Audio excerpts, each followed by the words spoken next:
Quero convidá-los a abrirem a palavra de Deus na segunda carta que o apóstolo Paulo escreveu a Timóteo. Segunda carta de Paulo a Timóteo, capítulo 4, versículo 1 ao versículo 5. Segunda carta de Paulo a Timóteo, capítulo 4, do versículo 1 ao versículo 5.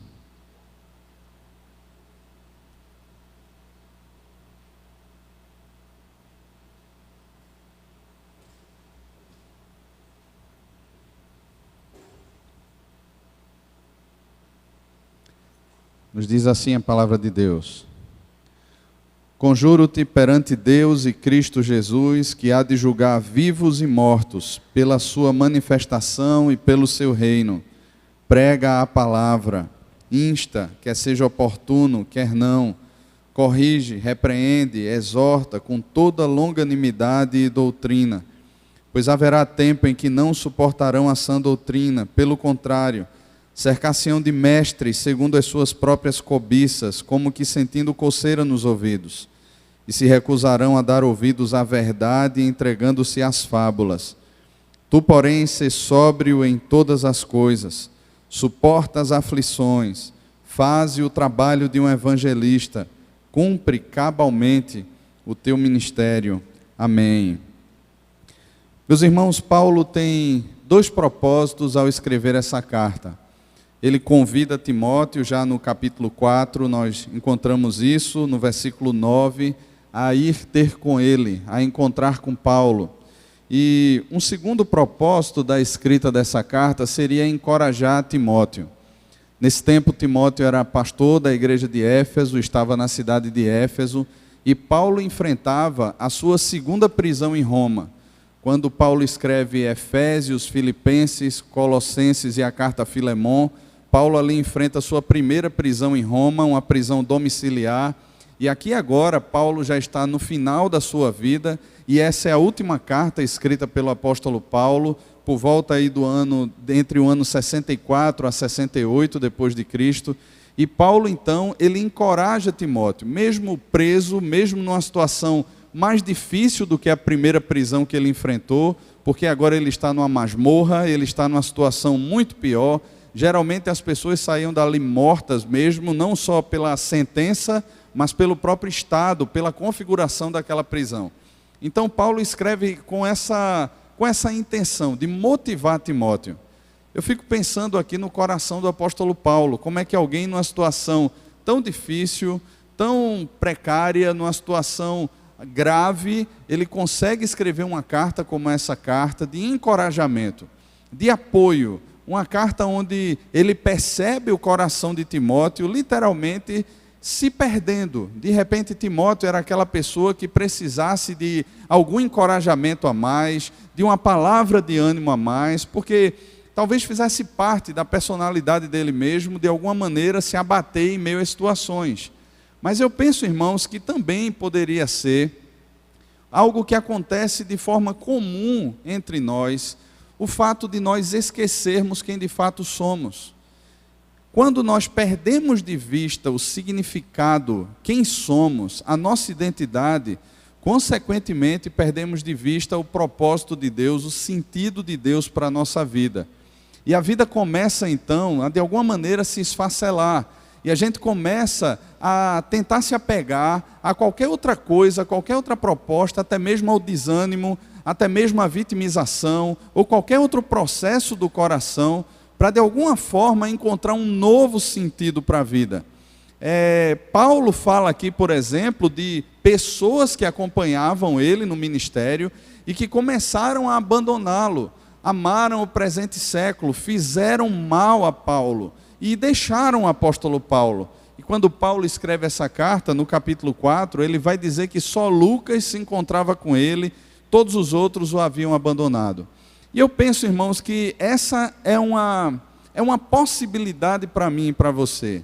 Não que nós venhamos a perder a nossa salvação, mas de alguma maneira, quando nós perdemos de vista quem nós somos, quando de alguma maneira nós perdemos de vista a identidade que Cristo nos deu na cruz, quando nós perdemos de vista o significado que nós temos para Deus, de alguma maneira o coração vai tentar abraçar algum ídolo ou alguma outra possibilidade que afirme quem nós somos.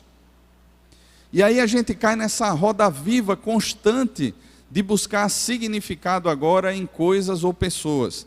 E lembro os irmãos que nós saímos exatamente desse mundo que nos treinou assim, para nós desenvolvermos a nossa vida exatamente dentro dessa perspectiva.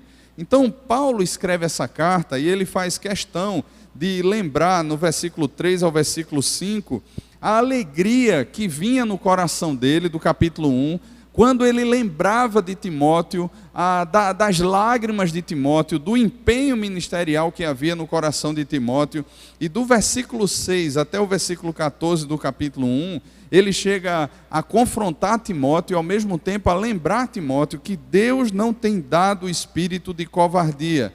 Deus não tem entregue a nós um espírito que se envergonha, mas um espírito que está pronto para sofrer, um espírito de poder, de amor e de moderação.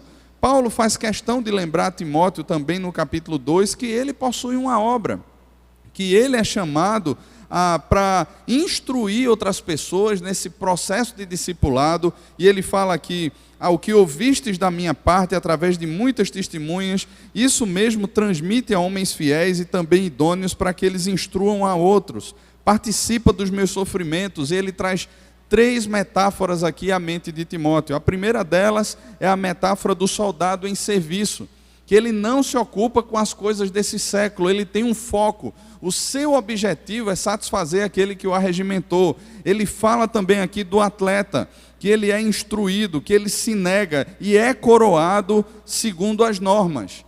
E ele aponta para um terceiro fato aqui, que é o fato do lavrador, que ele participa primeiro das recompensas ou da sua colheita, e ele com isso está lembrando Timóteo: Timóteo, você tem uma obra, você tem um sentido para a sua vida.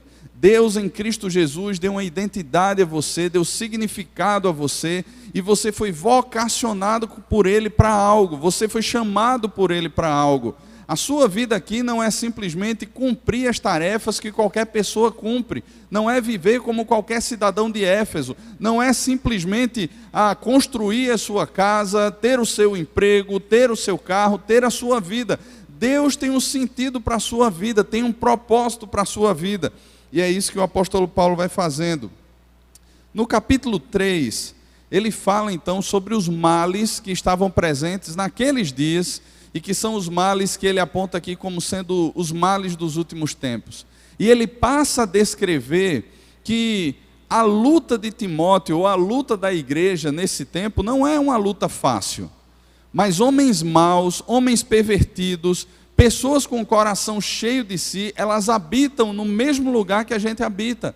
Nós transitamos, nós passamos por essas pessoas diariamente, nós convivemos com elas na universidade, na escola, no trabalho, seja lá onde nós estivermos inseridos, nós convivemos com essas pessoas, e o Deus dessa pessoa ou dessas pessoas é o próprio ventre. São amantes de si mesmo, e são pessoas que só ouvem o seu próprio coração, ou também os ilusionistas do tempo. E ele cita aqui Janes e Jambres, que foram aqueles magos do tempo lá de Moisés, que enquanto Moisés fazia os sinais que Deus havia ordenado que Moisés fizesse, e que abençoava Moisés ali com aqueles sinais, aqueles magos encantadores do Egito tentavam também imitá-lo fazendo alguns sinais. Então, ilusionistas, assim como Janes e Jambres, estão presentes também no nosso século. E ele diz aqui no versículo 10 do capítulo 3, tu, porém, tens seguido de perto o meu ensino, procedimento, propósito, fé, longanimidade, amor, perseverança, as minhas perseguições e os meus sofrimentos. Ele traz aí algumas cidades, e o fato que Paulo quer mostrar aqui está no versículo 12, todos quantos querem viver piedosamente em Cristo Jesus serão perseguidos, ou seja, a vida não será fácil para aqueles que andam com Cristo Jesus, não será fácil.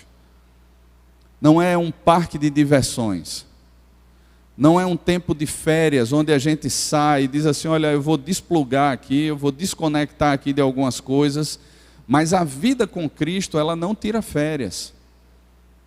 Ela não tira férias. Às vezes, em alguns períodos do ano, nós tiramos férias. Alguns ministérios, eles saem de férias. eles têm uma pausa, eles têm um tempo de descanso. Próxima terça-feira, se Deus quiser, estarei de férias. E a gente pode descansar um pouco, mas a vida com Deus, ela não tira férias. A vida com Cristo, a vida devocional e a vida de testemunho, de pregação da palavra, de discipulado, essa não tira férias, irmãos. Nem tampouco as perseguições. Não tem como a gente chegar para, de repente, o mundo, este século e toda a sua cosmovisão e dizer assim, olha, eu estou de cessa agora, dá um tempo aí, porque eu estou de férias, então deixa de me perseguir. Não há. Todos quantos querem viver piedosamente em Cristo Jesus sofrerão perseguições, serão perseguidos. E Paulo, no versículo 14 ao versículo 17, ele traz à mente de Timóteo agora, o que pode firmar Timóteo e estabelecer Timóteo num fundamento sólido. E ele diz aqui que toda a escritura é inspirada por Deus, é útil para o ensino, para a repreensão, para a correção, para a educação na justiça, a fim de que o homem de Deus seja perfeito e perfeitamente habilitado para toda boa obra. Então, Timóteo, olha, continua olhando para a palavra. Desde cedo, a sua mãe e a sua avó, que eram mulheres de Deus, investiram na sua vida, ensinando a palavra de Deus a você. Permaneça firme naquilo que você ouviu delas, aprendeu delas, e que tem sido anunciado a você. É isso que pode firmar os seus pés e garantir que você seja perfeito e perfeitamente habilitado para toda boa obra. Esse é o contexto em que Timóteo se encontra, irmãos. E esse é um encorajamento que Paulo dá a Timóteo quando ele escreve essa carta. Ele tem essa intenção de que Timóteo não vai ser erguido das suas falências, dos seus fracassos, não vai ser encorajado simplesmente por um abraço fraterno, ainda que Deus possa usar isso. Não vai ser apenas por palavras de ânimo, do tipo que a gente usa diariamente quando nos encontramos com as pessoas. Olha, as coisas vão ficar bem, as coisas vão melhorar. Não são esses tipos de palavras. Pelo contrário, Paulo está dizendo aqui a Timóteo que perseguições fazem parte, que os dias são maus, que existe uma luta terrível do próprio coração, querendo fugir daquilo que Deus estabeleceu para a gente. Então, não é um tipo de encorajamento como nós vemos nos nossos dias. Não é aquele tipo de encorajamento forçado e fabricado e enfatizado em cima do eu. Olha, Timóteo, você pode, você consegue, você é bom, você tem algo dentro de você que pode potencializar você para a vida. Não é baseado em nada disso, irmãos. E é incrível, irmãos, porque o que ele fala aqui, quando ele compara Janes e Jambres, são homens que têm esse tipo de pregação. E o que ele vai dizer é que esses homens, eles penetram sorrateiramente nas casas e conseguem cativar pessoas, mulheres, e eu creio que também homens sobrecarregados de pecados, talvez cheios, com a sua mente cheia de muitos sonhos frustrados, cheia de uma grande caminhada que não deu certo, de vários nãos, de portas que bateram diante de si e que agora se abrem para essa verdade. Mas o fato é que nunca estiveram abertos para a verdade do Evangelho. Porque o que muitas vezes traz as pessoas à igreja não é Cristo, não é um relacionamento com Cristo, não é a vida com Deus, não é tomar a cruz dia a dia, negar-se a si mesmo e seguir a Jesus, mas o que muitas vezes faz as pessoas virem à igreja, participarem de algum movimento, é essa satisfação de desejos interiores e só. É o desejo de muitas vezes a pagar alguma coisa a Deus para que Deus faça algo em seu favor. É o desejo muitas vezes de se sentir bem consigo mesmo. É o desejo de repente bater um cartão ali e dizer assim, olha, hoje eu cumpri a minha missão, que Deus abençoe a minha semana. E só. Mas não há vida com Deus, não há relacionamento com Deus. E quando as tempestades vêm, e quando o sofrimento vem, e quando o mal, o dia mal, muitas vezes bate a porta, e quando os nãos aparecem, e quando as pressões se estabelecem, é muito mais fácil então dizer assim, olha, não foi esse o tipo de chamado que Deus fez para mim. Então eu vou para algo, ou para algum lugar, ou para alguém, seja lá o que for, que fale aquilo que de alguma maneira o meu coração quer ouvir. E deixe-me dizer uma coisa. Irmãos, a quantidade de gente que tem por aí que consegue incorporar versículos bíblicos e textos bíblicos a heresias terríveis, a absurdos terríveis, não são poucos. Muitas vezes nos deparamos com pessoas e nós expomos a palavra de Deus em determinadas situações, e você abre a palavra, e você fala, e você prega, e você vai numa conferência, alguma coisa, você ouve, e as pessoas saem de lá e dizem assim: olha, é exatamente isso que eu penso. E você diz assim: certo, a palavra falou isso, isso, isso. Não, eu não entendi bem assim não, mas veja, a minha filosofia de vida passa a interpretar a palavra de Deus de tal forma que eu uso textos fora de contextos e versículos e tudo mais para embasar aquilo que o meu coração quer, completamente desassociado da palavra de Deus. E não são poucos, irmãos, que olham para esse tipo de caminhada, para esse tipo de pregação, para esse tipo de discurso e aderem a esse tipo de discurso e passam a seguir. A gente cantou esse hino aqui: quantos que corriam bem, de ti longe agora vão. E a gente olha e é triste isso, a gente fica triste. E as redes sociais estão aí para expor isso aí de forma muito clara. Pessoas que já andaram entre nós, já estiveram entre nós, já pregaram a palavra, já participaram dos meios de graça e tudo mais, de alguma maneira agora, elas olham para uma série de ideologias e de filosofias e tentam aplicar textos bíblicos àquilo ali, porque não é a verdade da palavra, mas é a verdade do meu coração que usa a palavra para embasar a mentira que eu quero que seja embasada. Porque nunca foi relacionamento com Deus, irmãos.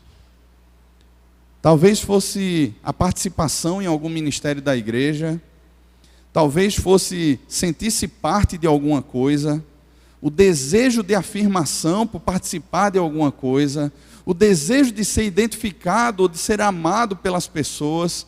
Eu lembro que há um tempo atrás eu conversava com uma pessoa e a pessoa dizia assim: isso numa outra igreja, bem longe daqui.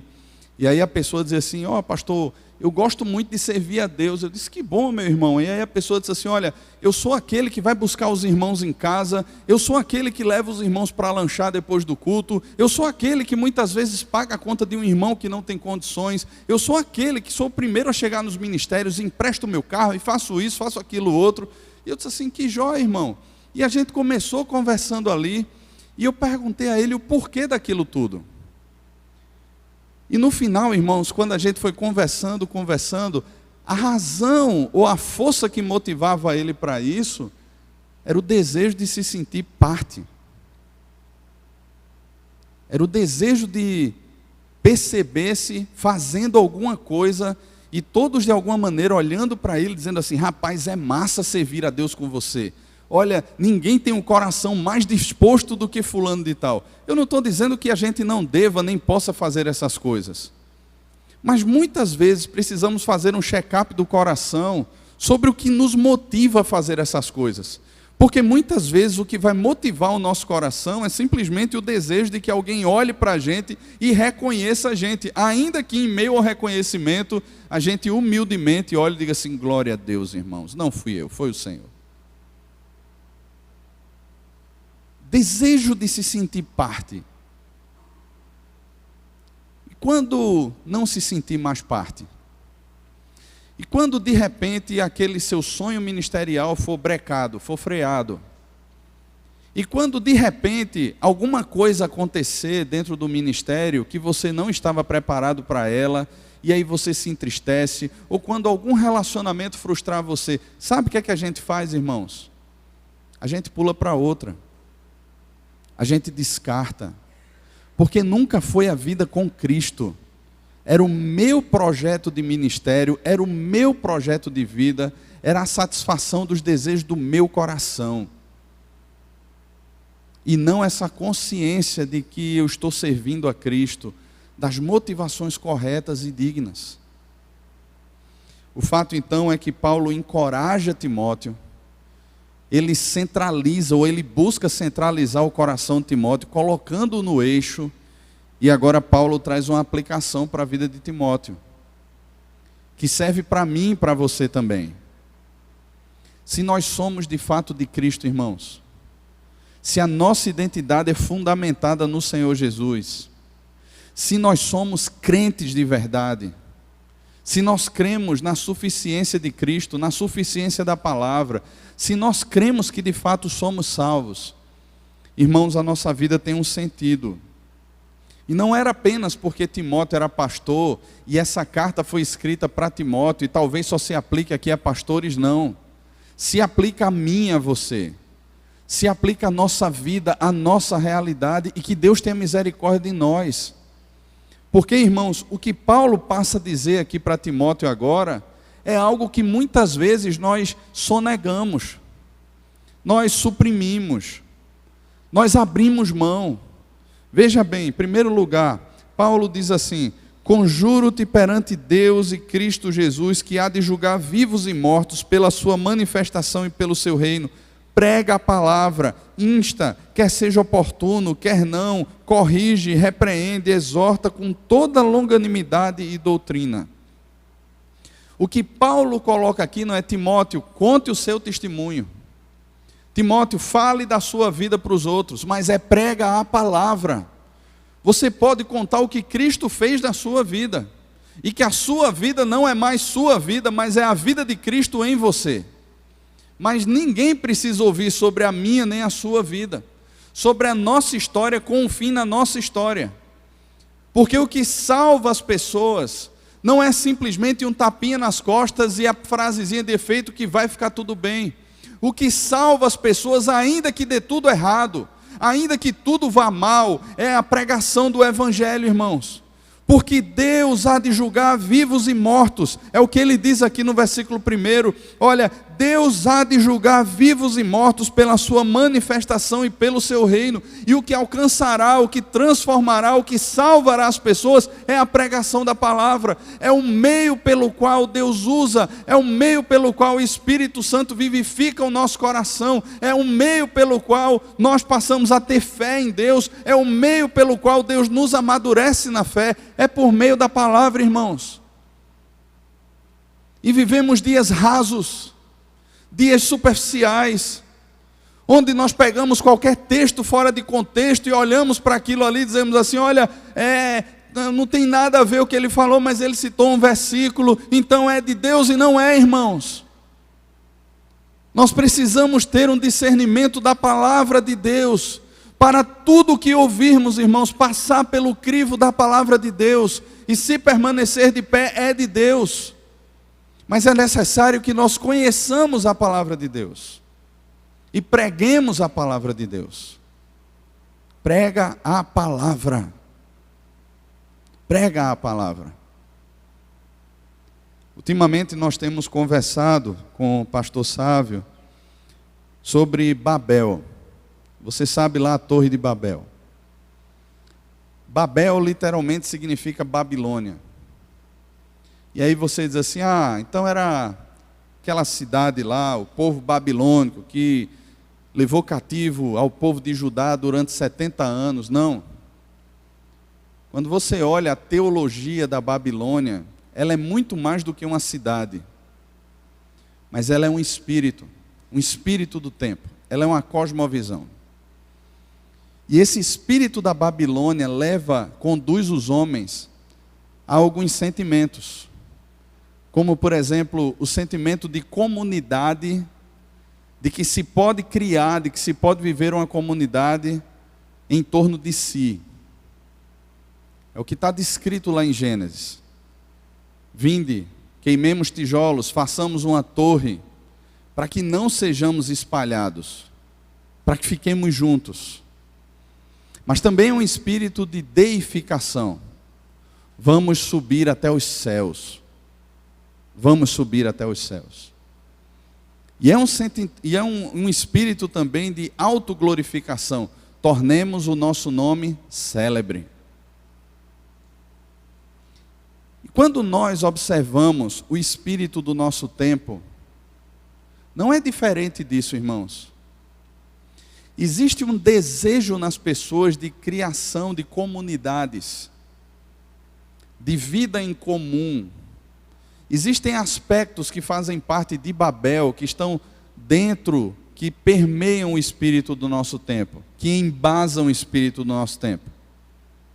Há esse desejo também de deificação. Cada vez mais as pessoas abrem mão de Deus, de um Deus autoexistente, santo e soberano, e se colocam como deuses. Por exemplo, a gente ouve muito por aí expressões do tipo: a vida é minha e eu faço dela o que eu quiser. Não se meta na minha vida. São expressões que apontam para as pessoas crendo naquela mentira de Satanás lá de Gênesis 3, vocês serão como Deus. E as pessoas então passam a gerir a vida crendo que elas são Deus. Mas há também esse sentimento de autoexaltação ou glorificação pessoal. Porque no final das contas, todo mundo quer ser reconhecido.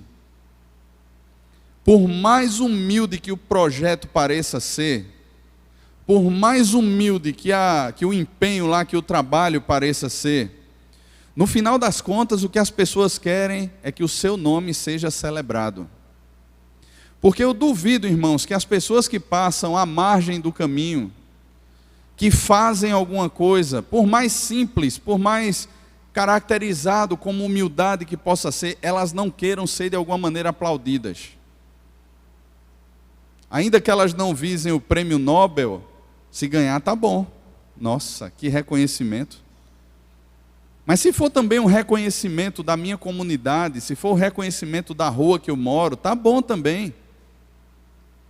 De alguma maneira as pessoas querem ser celebradas. Elas querem ter o seu nome cultuado. E isso faz parte desse espírito de Babel, que o cordeiro lá em Apocalipse destrói. E tem um anúncio lá: caiu a Babilônia. Caiu esse espírito humanista, esse espírito que exalta o homem, que rouba a glória de Deus. Lá em Romanos, no capítulo 1, a partir do versículo 18, o apóstolo Paulo diz que a ira de Deus se manifesta do céu contra toda impiedade e perversão dos homens, que suprimem a verdade de Deus pela injustiça. E a injustiça ali, irmão, se manifesta de várias formas. Eles passam a adorar a si mesmos, passam a adorar os seus ídolos, eles passam a adorar qualquer coisa menos ao Senhor da glória, porque eles não querem submeter o seu coração a Deus, eles não querem se sujeitar a Deus, e de alguma maneira eles precisam afrontar a Deus, estabelecendo outros deuses diante de Deus. Calvino já dizia que o coração do homem é uma fábrica de ídolos, e o que expõe o coração, o que confronta o coração, o que quebra o coração, não é tomarmos essas filosofias e fazermos sínteses com a palavra de Deus, mas é confrontá-las por meio da palavra de Deus. Porque tudo isso, irmãos, que é produto do coração do homem, que não exalta, que não glorifica a Deus, cai por terra, não permanece de pé diante da verdade da Escritura Sagrada. E é por meio do anúncio, da pregação da palavra, que essas pseudo-verdades, elas são confrontadas e elas caem por terra. É por meio da pregação da palavra que o coração do homem passa a crer em Deus. Não é tentando aliviar o discurso, não é usando meias palavras, algo que agrade em algum aspecto, não, mas é pregando a palavra de Deus. Paulo chama Timóteo a isso: prega a palavra, quer seja oportuno, quer não, corrija, repreenda, exorta com toda longanimidade e doutrina. E aí ele traz agora o segundo aspecto, o versículo 3 e o versículo 4. Pois haverá tempo em que não suportarão a sã doutrina, pelo contrário, cercar-se-ão de mestres segundo as suas próprias cobiças, como que sentindo coceira nos ouvidos, e se recusarão a dar ouvidos à verdade, entregando-se às fábulas. Veja, Paulo não diz aqui entregando-se a outras verdades, ele diz as fábulas, as ilusões, as mentiras. Parece, mas não é. Pode até ter aparência, mas não é. E isso faz parte dos nossos dias, irmãos. As pessoas não suportam a palavra porque elas não querem Cristo. Elas não suportam a palavra porque a palavra confronta o ego inflado. A palavra nos diminui. A palavra nos apresenta um Senhor que reina sobre nós. A palavra nos apresenta um coração que precisa depender de Deus e não um coração autossuficiente. A palavra nos chama a ter um coração humilde, a tomarmos a cruz, a negarmos qualquer possibilidade de redenção a partir de nós, porque é mentira, e seguirmos a Jesus. E tudo isso, irmãos, confronta o orgulho e a soberba, a vaidade do coração. O coração do homem em pecado, ele quer ser afirmado. Ele quer ser exaltado. Ele quer de alguma maneira algo, e pode ser Cristo nesse caminho, que venha a suprir aquilo que ele quer que seja suprido. Ele quer tipo um meio evangelho. Ele quer a prosperidade, mas ele não quer Deus. Ele quer autoajuda, mas ele não quer Deus. Ele quer se sentir parte de alguma coisa, mas ele não quer Deus. Ele quer Deus como alguém que simplesmente assina o cheque que eu preencho, que se preenche. Mas ele não quer relacionamento verdadeiro com Cristo. Ele quer a cura, mas ele não quer Deus. E muitas vezes nessa caminhada, em meio às necessidades e até necessidades reais, como foi pregado aqui hoje pela manhã, no primeiro culto, ele até se apega a Deus, mas simplesmente porque ele quer pães e peixes, porque farta, porque enche, mas ele de fato não quer relacionamento com Cristo. É nesse contexto que nós somos chamados a pregar. Mesmo que as pessoas se recusem à sã doutrina e se cerquem de mestres, e aqui a palavra que Paulo usa, a expressão é como que sentindo coceira nos ouvidos.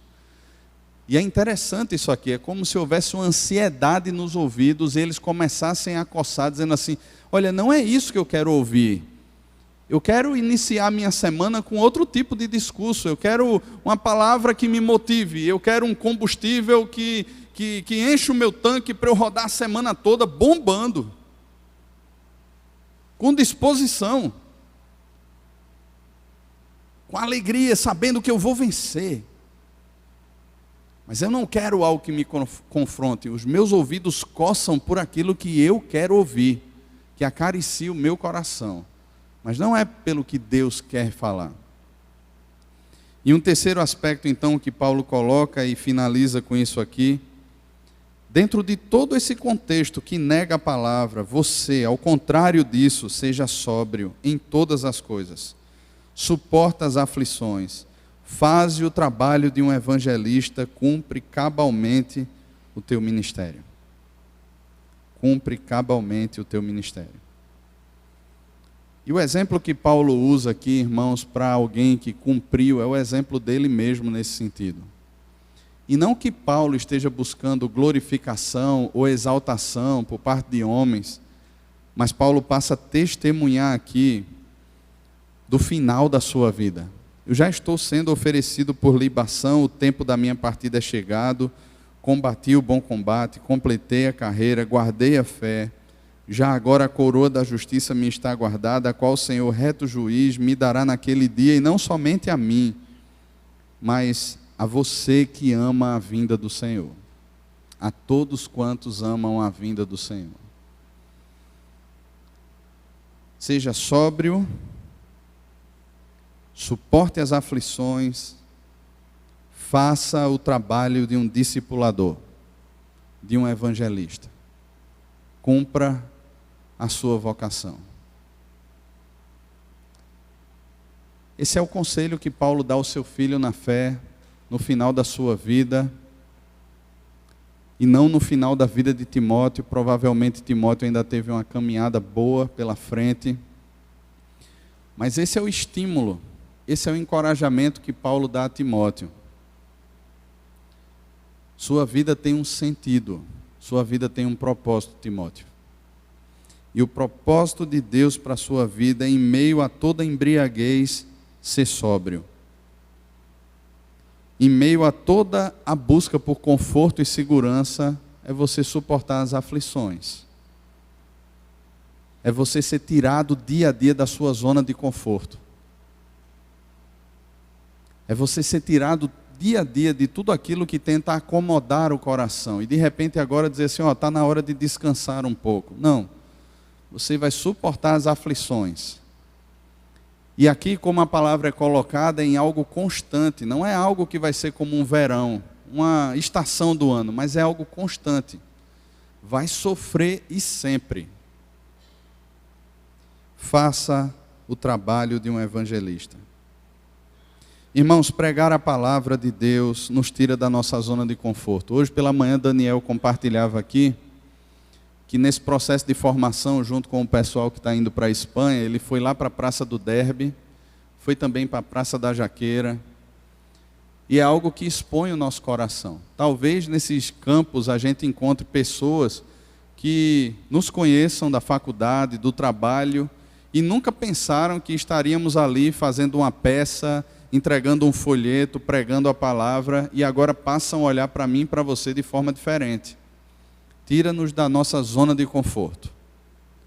Talvez a gente até seja confrontado por muita gente que está dizendo assim, olha, o que é que você está fazendo aqui? Isso aqui não é lugar para isso.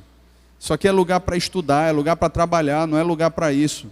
Mas você está lá, tempo e fora de tempo, quer seja oportuno, quer não, aproveitando as oportunidades, não só para ter uma vida, uma moral e uma ética boa, mas também para pregar a palavra. Sabe, irmãos, Deus não salva ninguém por meio da moral e da ética. Elas podem ajudar nesse testemunho, apontar para quem nós somos em Cristo, mas é por meio da pregação do Evangelho que pessoas são alcançadas por Deus. Muita gente passou a usar uma frase fora de contexto, atribuída a Francisco de Assis, né? Olha, pregue a palavra e se necessário for, use as palavras. Era um contexto diferenciado. Porque o que ele estava enfatizando ali, irmãos, era dentro de um contexto onde as pessoas falavam muito e viviam muito pouco. Onde as pessoas falavam e compartilhavam textos, mas tinham uma vida completamente desassociada do discurso. Nós não somos chamados para testemunhar apenas, somos chamados para pregar. A fé vem pelo ouvir e ouvir a pregação da palavra de Cristo. Então que Deus use a mim e a você nesse tempo, como embaixadores de Deus, representantes de Deus, pregadores da palavra de Deus, nesses dias que são maus. Que Ele nos tire da nossa zona de conforto e nos faça, irmãos, por meio desse encorajamento da palavra, pregadores do seu Evangelho, onde quer que Ele nos leve, onde quer que Ele nos plante.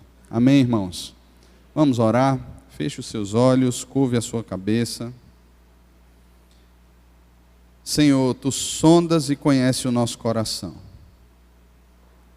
E pedimos aqui, ó Deus, que o Senhor nos fortaleça, nos faça testemunhas do Senhor, nos abençoe, Pai, precisamos de Ti. Envia-nos, Senhor, como embaixadores do Senhor, pregadores, proclamadores da Tua palavra, e assim o Teu nome seja conhecido e honrado. No nome de Jesus. Amém e amém. Vamos todos ficar de pé, vamos louvar ao Senhor.